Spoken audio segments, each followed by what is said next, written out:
بسم اللہ الرحمن الرحیم۔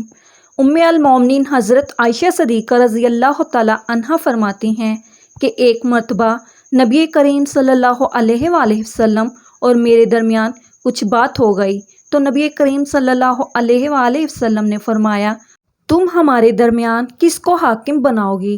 کیا عمر رضی اللہ تعالی عنہ ٹھیک ہیں؟ حضرت عائشہ صدیقہ رضی اللہ تعالی عنہا فرماتی ہیں کہ میں نے کہا، عمر رضی اللہ تعالی عنہ نہیں، کیونکہ وہ بہت ہی سخت آدمی ہیں۔ تو نبی کریم صلی اللہ علیہ وآلہ وسلم نے فرمایا کہ ابو بکر رضی اللہ تعالی عنہ پر راضی ہو کہ وہ فیصلہ کریں۔ میں نے عرض کیا کہ ابو بکر رضی اللہ تعالی عنہ ٹھیک ہیں۔ نبی کریم صلی اللہ علیہ وآلہ وسلم نے حضرت ابو بکر صدیق رضی اللہ تعالی عنہ کو بلایا اور فرمایا کہ عائشہ ایسی ایسی باتیں کہتی ہے اور معاملہ کچھ اس طرح سے ہے۔ حضرت عائشہ صدیقہ رضی اللہ تعالی عنہ فرماتی ہیں کہ میں نے نبی کریم صلی اللہ علیہ وآلہ وسلم سے یہ کہہ دیا کہ آپ اللہ تعالیٰ سے ڈریں اور صرف حق کی بات کہیں۔ فرماتی ہیں کہ حضرت ابو بکر صدیق رضی اللہ تعالی عنہ نے میری ناک پر ہاتھ مارا، جس سے میری ناک لہو لہان ہو گئی، اور فرمایا، تیرے ماں باپ نہ رہیں، تو نبی مکرم صلی اللہ علیہ وآلہ وسلم کو ایسے کہتی ہے کہ حق کی بات کہیں اور اللہ سے ڈریں۔ آپ صلی اللہ علیہ وآلہ وسلم جو فرما رہے ہیں، کیا وہ حق نہیں ہے؟ حضرت عائشہ صدیقہ رضی اللہ تعالی عنہ فرماتی ہیں کہ میری ناک کے نتنے ایسے ہو گئے جیسے مشکیزے کا نچلا حصہ ہوتا ہے۔ نبی کریم رحمت عالم صلی اللہ علیہ وآلہ وسلم نے جب یہ ماجرا دیکھا تو فرمایا، اے ابو بکر، ہم نے تو تمہیں اس لیے بلایا تھا کہ حضرت عائشہ صدیقہ رضی اللہ تعالی عنہ فرماتی ہیں کہ گھر میں کھجور کی ایک سوکھی ٹہنی پڑی ہوئی تھی اور حضرت ابو بکر صدیق رضی اللہ تعالی عنہ نے وہ اٹھائی اور مجھے ضرب لگانا شروع کر دی۔ میں بھاگ کر نبی کریم صلی اللہ علیہ وآلہ وسلم کی کمر سے لپٹ گئی، حتیٰ کہ آپ صلی اللہ علیہ وآلہ وسلم نے فرمایا، قسم ہے تمہیں ابو بکر، جو اب تم نے مارا تو ہم نے تمہیں اس لیے نہیں بلایا تھا۔ پھر جب حضرت ابو بکر صدیق رضی اللہ تعالی عنہ تشریف لے گئے تو حضرت عائشہ صدیقہ رضی اللہ تعالی عنہ نبی کریم صلی اللہ علیہ وآلہ وسلم سے دور جا کر کھڑی ہو گئیں۔ آپ صلی اللہ علیہ وآلہ وسلم نے فرمایا، میرے قریب آ جاؤ، تو حضرت عائشہ رضی اللہ تعالی عنہ نے انکار کر دیا۔ آپ صلی اللہ علیہ وآلہ وسلم نے مسکراتے ہوئے فرمایا، ابھی تھوڑی دیر پہلے تو بڑے زور سے میری کمر سے لپٹی ہوئی تھی۔ ازواج مطہرات رضی اللہ تعالی عنہ کے ساتھ نبی کریم صلی اللہ علیہ وآلہ وسلم کے جو بھی واقعات اور معاملات پیش آئے، دراصل وہ امت کے لیے ایک سبق ہیں کہ ہم ان کے حکایات سے زندگی گزارنے کے صحیح طریقے اور ادب سیکھیں۔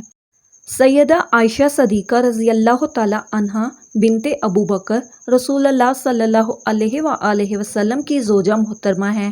آپ رضی اللہ تعالی عنہ کو ام المومنین کی خطاب سے یاد کیا جاتا ہے۔ رسول اللہ صلی اللہ علیہ وآلہ وسلم کے بعد عہد خلفائے راشدین میں آپ کی شخصیت بہت نمایاں نظر آتی ہے۔ نبی کریم صلی اللہ علیہ وآلہ وسلم کی وفات کے بعد 47 سال حیات رہیں، اور یہ وہ تمام عرصہ ہے جس میں ابتدائی مسلم فتوحات ہوئیں، مختلف ممالک اسلام میں داخل ہوئے۔ علم و حدیث میں حضرت ابو ہریرہ رضی اللہ تعالی عنہ کی روایت کے بعد سب سے زیادہ روایات حدیث کا ذخیرہ آپ سے ہی روایت کیا گیا ہے۔ آپ عہد نبوی صلی اللہ علیہ وآلہ وسلم اور عہد خلفائے راشدین کے عینی شاہد بھی تھیں، اور مزید برآں آپ رضی اللہ تعالی عنہ نے خلافت امیہ کے ابتدائی 17 سال بھی ملاحظہ فرمائے۔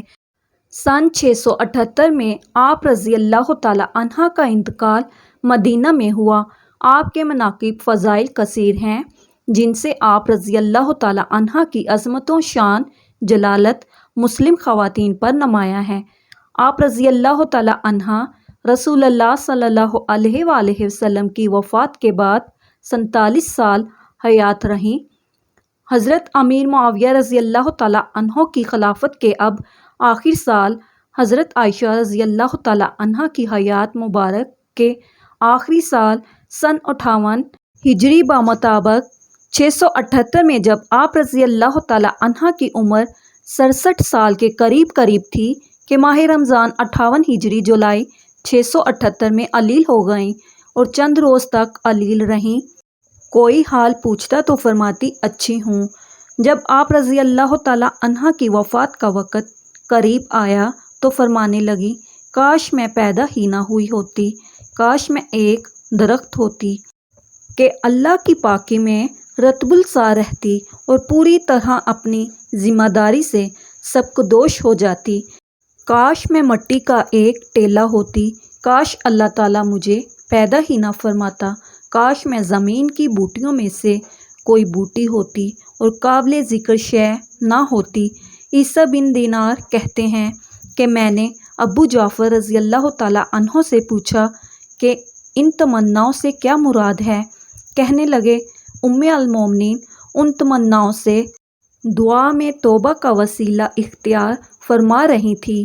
یہ تمام تمنائیں آپ قصر نفسی سے فرما رہی تھی، حالانکہ آپ ازل سے ام المومنین کے خطاب سے سرفراز ہوتی ہیں۔ اسماعیل بن قیس کہتے ہیں کہ باوقت وفات حضرت عائشہ رضی اللہ تعالیٰ عنہا نے وصیت فرمائی کہ میں نے رسول اللہ صلی اللہ علیہ وآلہ وسلم کے بعد نئی باتیں اختیار کر لی تھی، لہٰذا مجھے نبی صلی اللہ علیہ وآلہ وسلم کی ازواج مطہرات کے پاس دفن کرنا، یہ آپ نے قصر نفسی میں فرمایا تھا۔ قوان جو آپ رضی اللہ تعالیٰ عنہ کا غلام تھا کہتے ہیں کہ جب آپ علیل ہوئیں تو میں اجازت حاصل کر کے حضرت عائشہ رضی اللہ تعالیٰ عنہ کے پاس گیا۔ آپ کے سرہانے آپ رضی اللہ تعالیٰ عنہ کے بھتیجے عبداللہ بن عبد الرحمن تھے۔ میں نے کہا، آپ رضی اللہ تعالیٰ عنہ کے پاس عبداللہ بن عباس رضی اللہ تعالیٰ عنہ آنا چاہتے ہیں۔ اس وقت آپ دنیا سدھارنے والی تھی۔ بولی، ابن عباس کو نہ آنے دو، اس وقت مجھے ان کی اور ان کی تعریفوں کی ضرورت نہیں۔ ذکوان نے کہا، ام المومنین ابن عباس آپ کے ایک نیک صالحہ فرزند ہیں، آپ رضی اللہ تعالیٰ عنہ کو سلام کرنے اور رخصت کرنے آئے ہیں۔ بولی، اچھا تو اگر تم چاہو تو انہیں بلا لو۔ آخر میں نے انہیں بلا لیا۔ ابن عباس رضی اللہ تعالیٰ عنہ نے آتے ہی آپ رضی اللہ تعالیٰ عنہ کو سلام کیا اور بیٹھ گئے اور بولے، بشارت ہو۔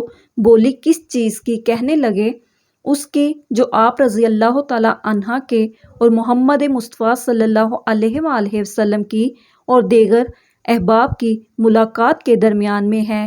بس جسم سے روح نکلنے کی دیر ہے، آپ ان سب سے جا کر ملاقات کریں گی۔ آپ رسول اللہ صلی اللہ علیہ وآلہ وسلم کی انتہائی لاڈلی بیوی تھی اور رسول اللہ صلی اللہ علیہ وآلہ وسلم پاکیزہ چیز سے ہی محبت کیا کرتے تھے۔ اور دیکھیے، ابوا کے دن آپ کا ہار کھو گیا تھا، اسے ڈھونڈنے کے لیے رسول اللہ صلی اللہ علیہ وآلہ وسلم منزل میں صبح تک ٹھہرے رہے، لوگوں کے پاس پانی نہ تھا۔ پھر اللہ تعالیٰ نے تمیم کی آیت نازل فرمائی، مسلمانوں کو یہ سہولت آپ رضی اللہ تعالیٰ عنہ کی بدولت نصیب ہوئی۔ پھر اللہ تعالیٰ نے آپ رضی اللہ تعالیٰ عنہ کی بارات ساتوں آسمانوں کے اوپر سے اتاری، جسے روح الامین لے کر آئے۔ اب ایسی کوئی مسجد نہیں جس میں آپ رضی اللہ تعالیٰ عنہ کی بارات کی آیتیں صبح و شام نہ پڑھی جاتی ہوں۔ آپ رضی اللہ تعالیٰ عنہ فرمانے لگی، ابن عباس، تعریفیں چھوڑو، اس کی قسم جس کے ہاتھ میری جان ہے، میری تو یہ تمنا ہے کہ میں بھولی بسری ہوئی جاتی۔ تابعہ ابن ابی عقیق حضرت عائشہ رضی اللہ تعالیٰ عنہ کے پاس گئے جبکہ وہ علیل تھی۔ بولے، ام المومنین کیسی طبیعت ہے؟ میرے ماں باپ آپ پر قربان ہوں۔ فرمانے لگی، اللہ کی قسم یہ موت ہے۔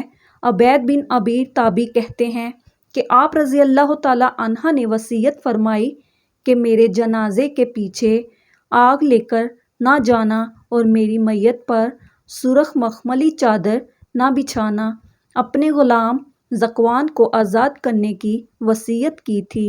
ام المومنین حضرت عائشہ صدیقہ رضی اللہ تعالیٰ عنہا نے منگل 17 رمضان 58 ہجری بمطابق 13 جولائی 678 کی شب کو اس دار فانی سے عالم بقا کو لبیک کہا۔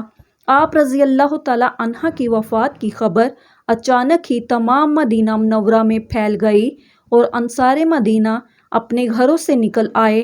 جنازے میں ہجوم اتنا تھا کہ لوگوں کا بیان ہے کہ رات کے وقت اتنا مجمع کبھی نہیں دیکھا گیا۔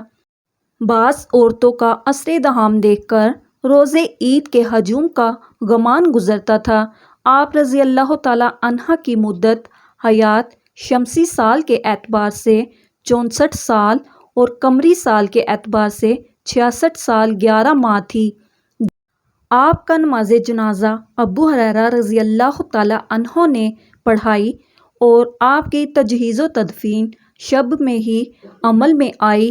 حضرت ابو ہریرہ رضی اللہ تعالیٰ عنہ ان دنوں مدینہ منورہ کے قائم مقام امیر تھے، کیونکہ مروان بن حکم مدینہ منورہ میں موجود نہ تھا۔ وہ عمرہ کے لیے مکہ مکرمہ گیا ہوا تھا اور مدینہ منورہ میں حضرت ابو ہریرہ رضی اللہ تعالیٰ عنہ کو اپنا نائب اور قائم مقام امیر بنا کر گیا تھا۔ بوقت تدفین آپ رضی اللہ تعالیٰ عنہ کی قبر اطہر کی چاروں اطراف ایک کپڑے سے پردہ کر دیا تھا تاکہ آپ رضی اللہ تعالیٰ عنہ کے احترام میں کوئی کمی واقع نہ ہو۔ آپ رضی اللہ تعالیٰ عنہ کو قبر اطہر میں آپ کے بھانجوں بھتیجوں یعنی جناب قاسم بن محمد بن ابو بکر، حضرت عبداللہ بن زبیر رضی اللہ تعالیٰ عنہ، عروہ بن زبیر، عبداللہ بن محمد بن عبد الرحمن بن ابو بکر نے قبر اطہر میں اتارا۔ شب بدھ میں تہجد کے وقت تدفین عمل میں آئی۔ ام المومنین حضرت ام سلمہ بنت ابی امیہ رضی اللہ تعالیٰ عنہا لوگوں کو آفاقہ سن کر بولی، عائشہ رضی اللہ تعالیٰ عنہ کے لیے جنت واجب ہے کہ وہ ان حضرت صلی اللہ علیہ وآلہ وسلم کی سب سے پیاری بیوی تھیں۔ امام ابو داؤد طیالسی نے ام المومنین حضرت ام سلمہ ہند بنت ابی امیہ کا قول نقل کیا ہے کہ جب انہیں حضرت عائشہ رضی اللہ تعالیٰ عنہ کی وفات کی خبر معلوم ہوئی تو وہ بولی، اللہ ان پر رحمت بھیجے کہ اپنے باپ کے سوا وہ آپ صلی اللہ علیہ وآلہ وسلم کو سب سے زیادہ محبوب تھیں۔